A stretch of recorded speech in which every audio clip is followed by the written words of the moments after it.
ஆதிசிவன் நெற்றி கண்ணை அழுத்திடவே வந்தாயம்மா. பரமனோட சிரசினிலே பாங்குடனே அமர்ந்தாயம்மா. கங்கையம்மா தேவி நீ கண்ண தோர தாயி.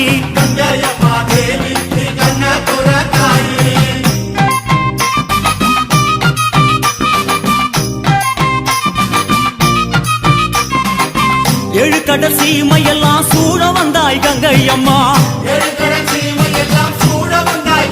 அம்மா ஆறு குளங்களிலே அழகு நதி ஓடையிலே,